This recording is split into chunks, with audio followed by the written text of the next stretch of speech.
Welcome to YogiViews, where my guest is yoga itself, through interviewing those who practice it, teach it, sell it, or simply love it. I am Antonio Saucis.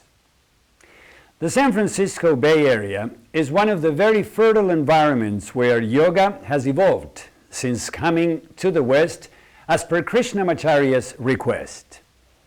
He taught Indra Devi, Desikachar, Patabi Joyce, and Iyengar new adapted forms of the classical postures to continue making yoga available to all. While some teachers today focus on just the best-known aspects of asana or body postures, others bring the lesser-known components related to how yoga addresses the mind and the spirit to prepare individuals for spiritual realization. I have the pleasure of having here today Tony Briggs. Welcome, Tony. Thank you. Thank you for having me. Tony, a yoga practitioner for more than 35 years, studied with BKS Iyengar, Judith Lasater, Manouso Manos, Ramanand Patel, and Zhander Remete, and has continued studying Taoist Chi Gong with Larry Johnson. He is invested in helping his students find both an abiding stillness and a spaciousness that will serve them in their daily life in a real way. He teaches in various locations throughout the San Francisco Bay Area. Tony, our first question is, what was your first experience with yoga? I was 33 years old, doing construction work. I was a carpenter. And the fellow I worked with started dating a yoga teacher. Now this is back in the day when there was maybe 3 yoga teachers in San Francisco, right? He was dating one of them. So of course he dragged me to the class, which I really didn't like. It was all right. The teacher was fine. It just didn't grab me. So it took me a while. Since I've persisted all this 35 years, some people think, well, you must have loved it the first time, but actually I did not. It was, it was okay, but it was a bit of a chore for me and so forth. It took me quite some time to actually want to go to class on a regular basis.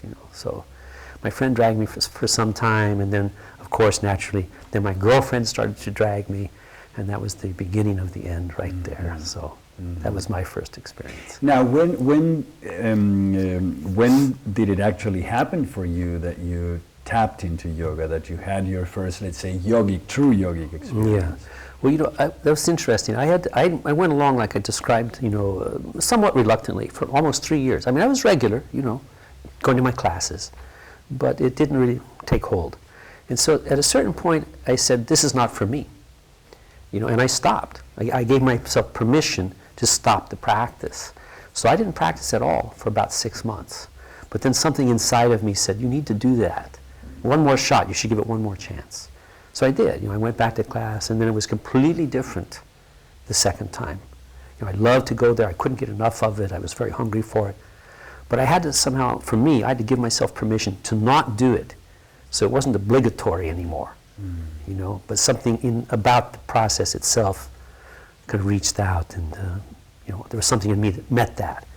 But first I had to be okay with not doing it. Then I was able to really engage. And was it asana, was it pranayama, was it meditation, or was it the whole thing that all of my initial training was all in Iyengar method, right, here in the San Francisco Bay Area. So of course with that system, the focus is on asana and pranayama.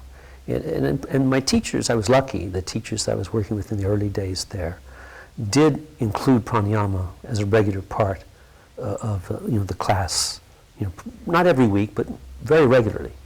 So that was always there. So those are the two practices, were the asana work and the pranayama work. I see. Yeah. And you mentioned Iyengar. Was he your master or your guru, or what was your relationship to him? Right. Well, I was lucky enough to be able to go to India to study with him at his institute there. And then I studied with him on several occasions also here in the United States when he would come, on teaching visits. But all of that time taken together was actually somewhat brief, really. And my main training came through his senior North American teachers. Those were my real, in the flesh, day in, day out teachers, right? And the time I spent with him was exceptional, actually, in both senses. You know, it was exceptional in the sense that I didn't have much of it, but also was exceptional in the sense that, you know, when you're around somebody like that, you just have to be in the room with them. It almost doesn't matter what they do or what they say. Yeah. It changes things for you, you know. So that impact was very strong, even though the total amount of time was not much. So as he's what I call my root teacher, right? He trained my teachers. I was lucky to study with him a little bit, but I'm in that lineage. But I can't claim to have a deep personal relationship with him, like say some of my teachers do. So. Tony, what is the most, or one of perhaps the most important teachings you got from Iyengar, you received from him as a root teacher? I would have to say it's nothing about technique, really. It has much more to do with his commitment to the practice and to sharing the practice with other people. And this was something that he just transmitted just by his presence, you know. And I found it in my teachers that I mentioned earlier, that I studied with here in the Bay Area, right? I always felt when I was around him, or around them also, that there was something about this practice which was, I couldn't describe, but I felt if I could just get it, something in my life that actually mattered would change and get better. So it was somehow that was transmitted, you know. It had nothing to do with the technique, the asana, the pranayama. That was different. There was a fascination about that, but this other thing was much more important.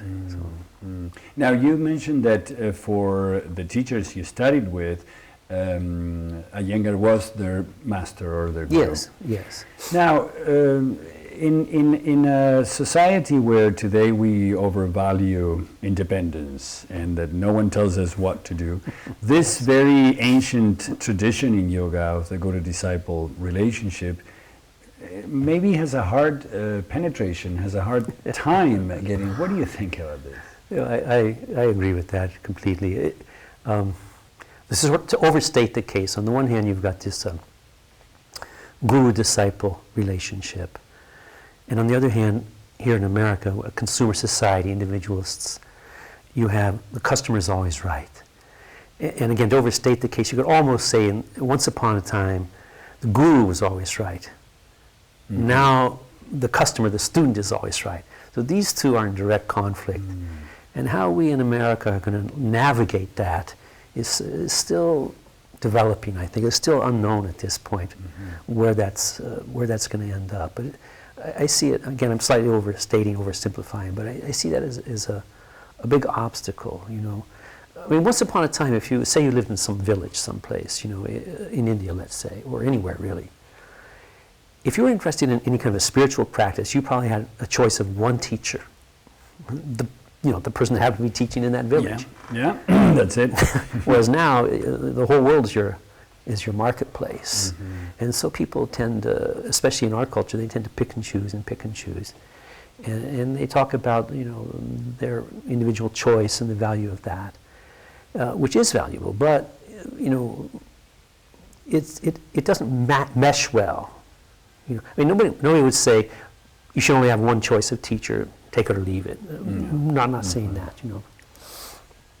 But I think too many choices does not actually lead to freedom, actually. Yeah. Well, but also because in ancient times you were supposed to study a spiritual practice and just stick to it. Right. You were not supposed to change schools or change masters or no.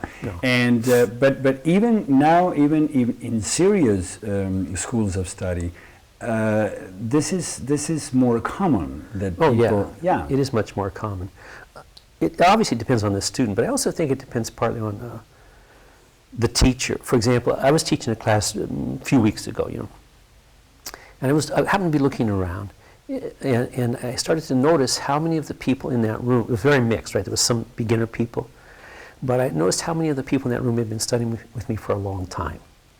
So just for fun, you know, I went around and I said, Barbara, how long have you been studying with me? 25 years. How long you been studying with me?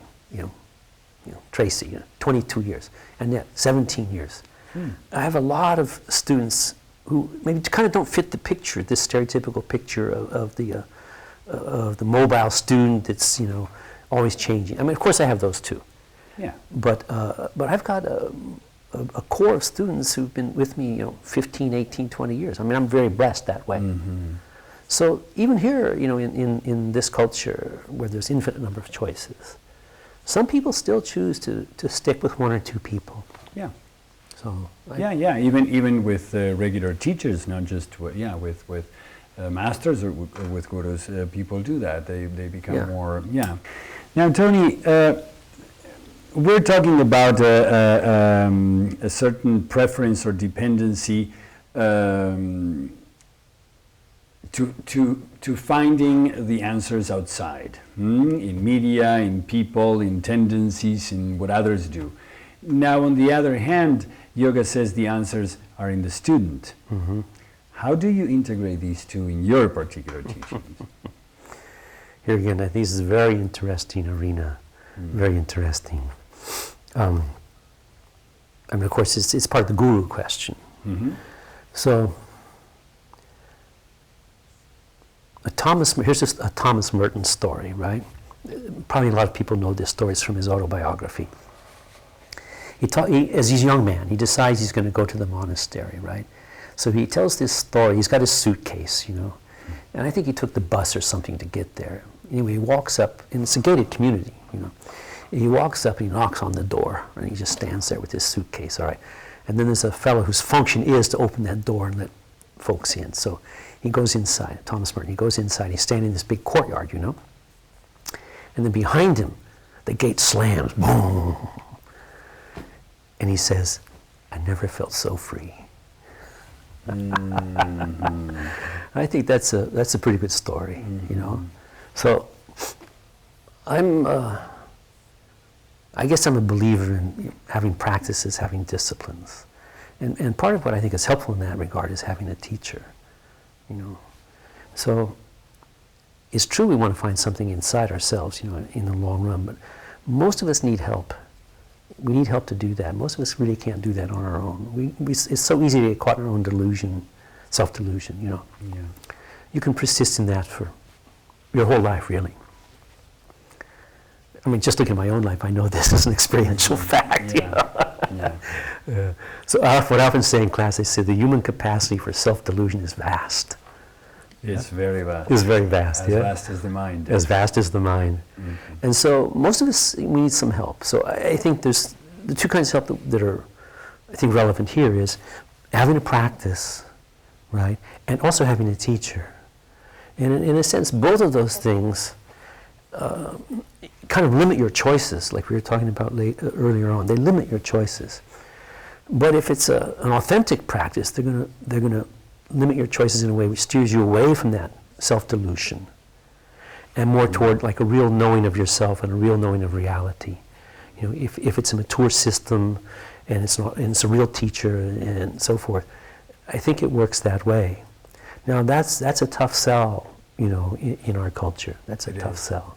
But for those who are willing to take it, because then once you devote yourself to the teachings of a guru, then the guru is telling you, you already know it, just go within and you'll find it. So it is empowering, it is independent, but it has that first step where one has to relinquish that fierce intention of independence. Right. Well, it's like Thomas Merton, he goes to the monastery. Well, now in the monastery, they tell him everything.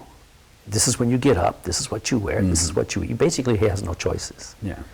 But he was a young man at the time, but he had somehow had enough wisdom even as a young man to at least be willing to try this out as an experiment to see if this would make sense for him, And I think there's something we can all kind of learn from that.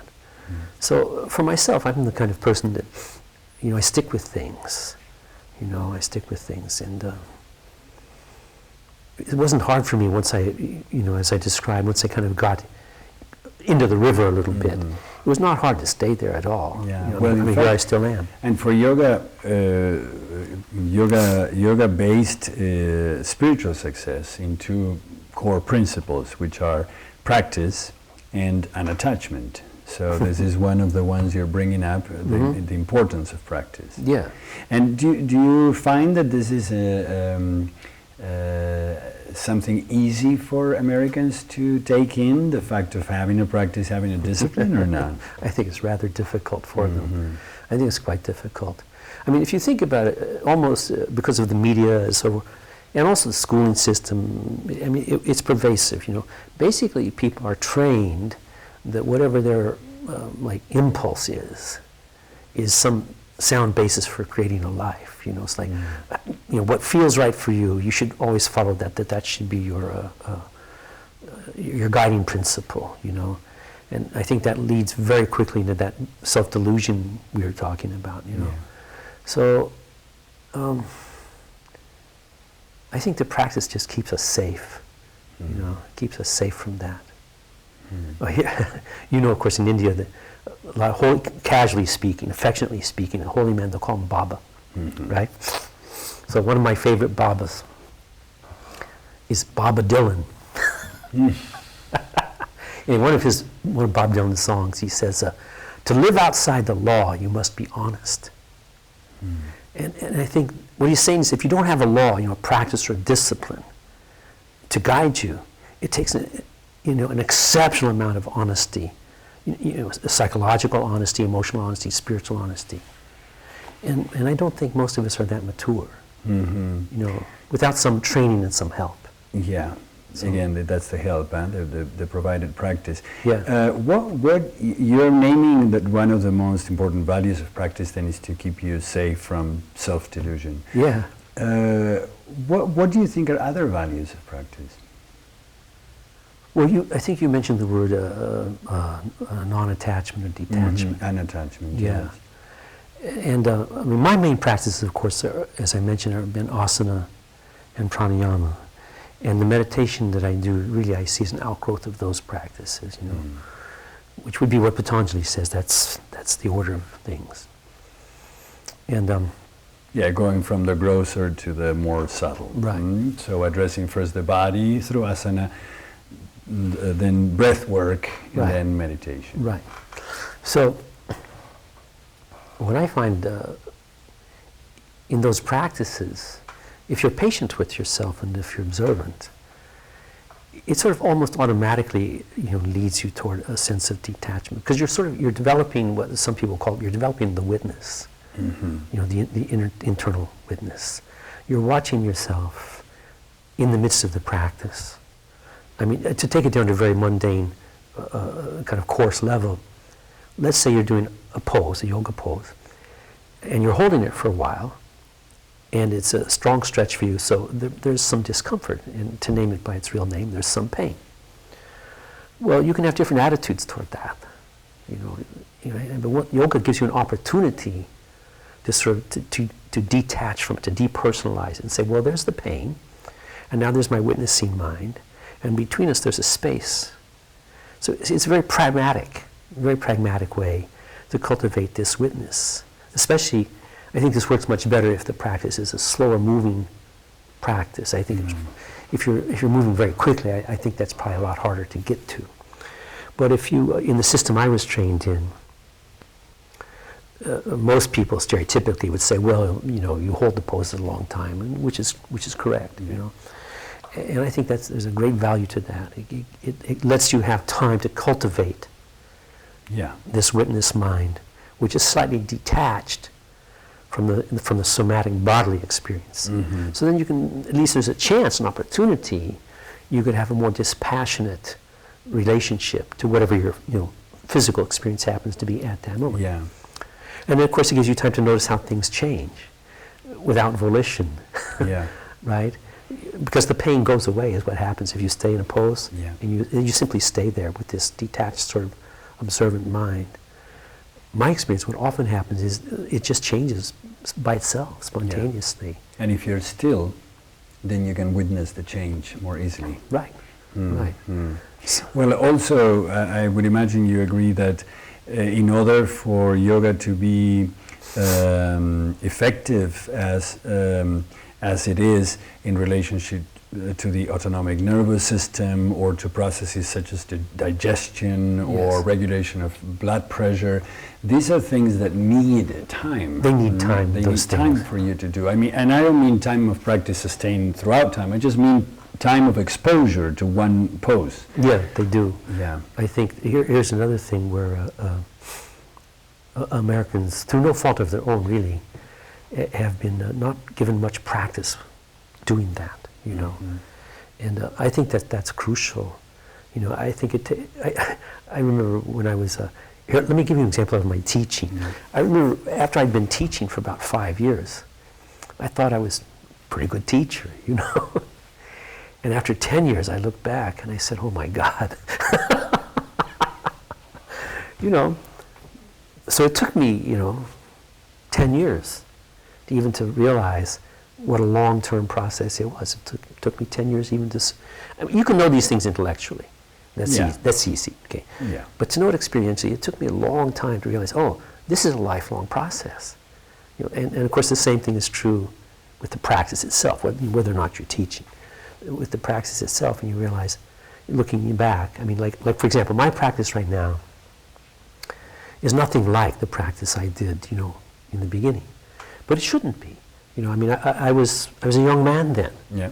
You know, like right now, I'm 69 years old. If I'm still practicing at age 69, when I was practicing at 30, something's not right. Yeah.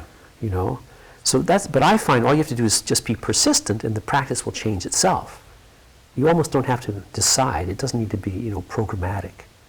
You just have to sit in the practice long enough, and it will change. And then have the experience. Yes. Yeah. Now we know that yoga mainly addresses the body, and we know that yoga's pursuit is spirituality, ultimately. So even when suggesting a pose or when offering a pose, the ultimate destination is the connection with spirit. Yeah. Now, we know that asana addresses the body mainly, and I understand that you like pranayama. That is something that you are familiar with.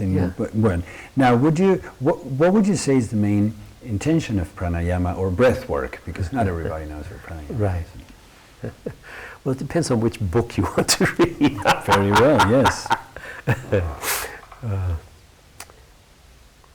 You know, I'm sure you know this scholar of religion, Eliade, you know his work? Yes. Yeah. Well, for some reason I found myself rereading his big book, Yoga, Immortality, and Freedom, last week. I don't know why. And in there he's talking about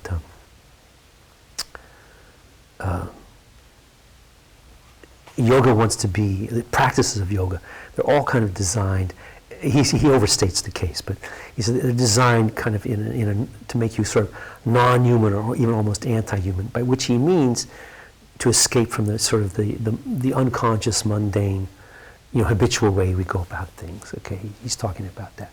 So, for example, if you take an asana, well, think of all the different ways a person could move. Well, you restrict yourself to only a few. Right? So let's say, of all the possible ways postures that a human body could take for, let's say, 30 seconds or whatever, you say, I'm only going to do triangle pose, Trikonasana, that's all. So there's a voluntary, you know, giving away of options.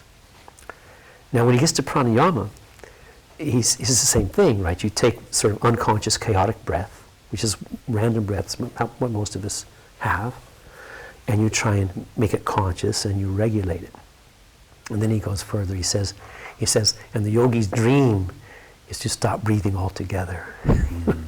He talks that way. He's a fun guy, actually. Right? So what is the purpose? I mean, well, he would say it has the same purpose as, say, an asana practice, right? Or then when you get to the meditation, it's the same thing. You've got this scattered mind. And the first stage of meditation is you try to get one pointedness, this ekagrata focus, right? And the breath is doing the same thing. There's a scattered, chaotic breath. You try and bring it to a focus. And the body, same thing. Instead of random, chaotic movement, you try and harmonize. So at different levels, each of these practices is pointing you in the same direction, leading you down that singular path, right? So the breath is, traditionally, right, that's considered the gateway pranayama to the more inner practice, traditionally, right? Yes, it's the gateway the drug, deeper practice, right? yes. Yeah. And it seems so, that's my experience. Mm-hmm. Now also,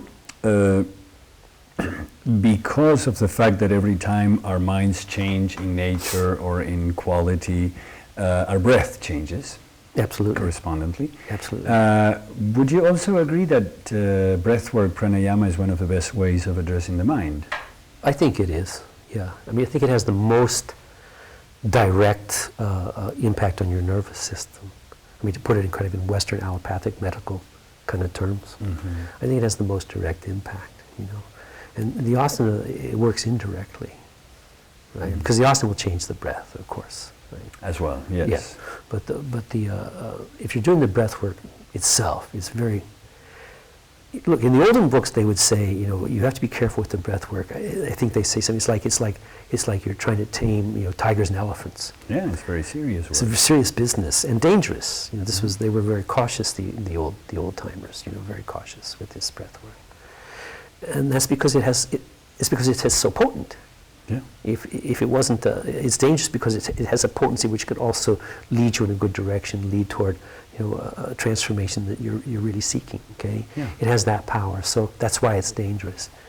And it has that power, I think, because it's a direct connection, right into the mind, the nervous system, the mind. It goes right there, and like I said, the asana work, same but indirectly. Yeah. Well, and also because it's a straight connection with breath and therefore with life. Yeah, yeah. I mean, if you read, for example, Hatha Yoga, the medieval actual Hatha Yoga books.